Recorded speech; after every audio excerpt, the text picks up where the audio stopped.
Mission સિંદૂર અંતર્ગત એક રક્તદાન દેશના નામ માટેનું આયોજન ગાંધીનગરના સરગાસનના ગુલામ મેદાન ખાતે કરવામાં આવ્યું હતું. રક્તદાન કાર્યક્રમનું આયોજન વસાગત સંઘ દ્વારા કરવામાં આવ્યું હતું. તારીખ 17/5/2025ના રોજ સવારે 9 થી 1 વાગ્યા સુધી આ કાર્યક્રમ રાખવામાં આવ્યો હતો. આ કાર્યક્રમ અંતર્ગત રક્તદાન અભિયાન દેશ પ્રેમ તેમજ માનવ સેવા અને સમાજમાં જાગૃતિ ફેલાવવાનો ઉદ્દેશ્ય રાખે છે.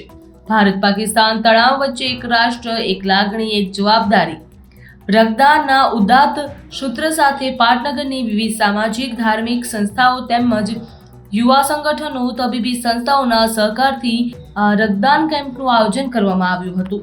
આઈ એમ ડોક્ટર ઋત્વી અઘેરા અને અહીંયા અમે રક્તદાન કેમ્પ આયોજન કરેલો છે. અમે રેડક્રોસ અમદાવાદથી આવેલા છીએ. અમારી બ્રાન્ચ નવરંગપુરામાં છે અને અહીંયા ગાંધીનગરમાં આપણે ગુદા મેદાન પાસે રક્તદાન કેમ્પનું આયોજન કરેલું છે, જ્યાં બહુ સારી રીતે રક્તદાન થયું છે. અને આ રક્તદાન આપણે ઓપરેશન સિંદૂરના અંતર્ગત રાખવામાં આવેલું છે અને આપણે ઓપરેશન સિંદૂરમાં જે મદદ મોકલી શકીએ એટલું મોકલશું. અને એમ છતાં આપણે વધારે રક્તદાન થશે તો આપણે થેલેસેમિયાના બાળકો માટે પણ આ બ્લડ ડોનેશન કરીએ છીએ. તો થેલેસેમિયાના બાળકોને ઉપયોગી બને, બાળકોનું જીવન સારું રહે, તંદુરસ્ત રહે, એના માટે આપણે આ બ્લડ લઈ જઈએ છીએ. અને અમારી ત્યાં નવરંગપુરા બ્રાન્ચમાં જે લેબ છે ત્યાં અમે આ બધાના બ્લડના ટેસ્ટ કરીએ છીએ અને બધા બ્લડ બેગો બધાને જરૂર પડે તો આપીએ છીએ.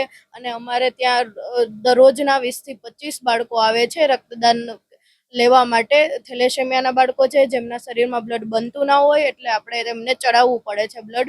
તો બને એટલું સપોર્ટ કરો અને તમે રક્તદાન કરતા રહો. અહીંયા અત્યારે તો ઘણા લોકો આવેલા છે, એમાંથી અમે અત્યારે 7-8 જણાનું લીધેલું છે રક્તદાન, 7-8 મેમ્બર્સનું. અને બાકીના કોઈને તકલીફ હતી, કોઈ ઓપરેશન વાળું હતું કે કોઈને એન્ટીબાયોટિક્સ દવા ચાલતી હતી, તો અમે એમને ના પાડેલી છે કે તમે ના આપી શકો. કોઈ એજેડ વ્યક્તિ છે, 65+ છે, તો એમને ના પાડેલી છે કે તમે ના આપી શકો. કોઈનું હિમોગ્લોબિન ઓછું હોય તો એમને ના પાડેલી છે. અમે પેલા બ્લડ પ્રેશર ટેસ્ટ કરીએ છીએ, હિમોગ્લોબિનનો ટેસ્ટ કરીએ છીએ, તો પછી જ જે બરાબર અમને યોગ્ય લાગે એમનું અમે રક્તદાન લઈએ છીએ. ભારત માતા કી જય, વંદે માતરમ. ગાંધીનગર વસાહત સંઘ દ્વારા દ્વિદિવસીય રક્તદાન શિબિરનો કાર્યક્રમ ગાંધીનગર ખાતે આજથી શરૂ થઈ ગયો છે.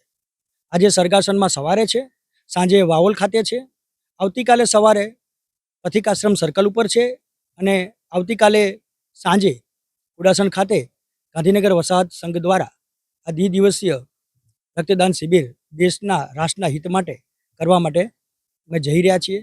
ગાંધીનગર વસાહત સંઘના પ્રમુખ તરીકે સૌને હું વિનંતી કરું છું, વધુમાં વધુ રક્તદાન કરીએ. અત્યારે સરગાસન ખાતે આ કાર્યક્રમ છે. સરગાસનના મહામંત્રી કાંતિભાઈ પ્રજાપતિ મારી જોડે છે. સરગાસન વસાહત સંઘના ઉપપ્રમુખ ગોસ્વામી સાહેબ અમારી જોડે છે, મહેન્દ્રભાઈ ગોસ્વામી. સરગાસન બ્રહ્મ સમાજના પ્રમુખ લલિતભાઈ વ્યાસ તેમજ બ્રહ્મ સમાજના યુવા અગ્રણી પણ છે અમારી જોડે. આવી રીતે સમરસતાથી અમે ઘણા બધા કાર્યક્રમ કર્યા છે અને આ 9મો કેમ્પ અમારો આ જગ્યા ઉપર છે.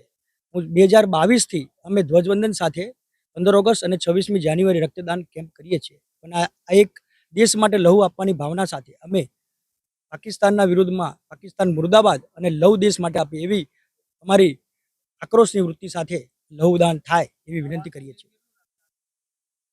અત્યાર સુધીમાં 10 જેવી બોટલ થઈ છે. જય હિન્દ. જય હિન્દ.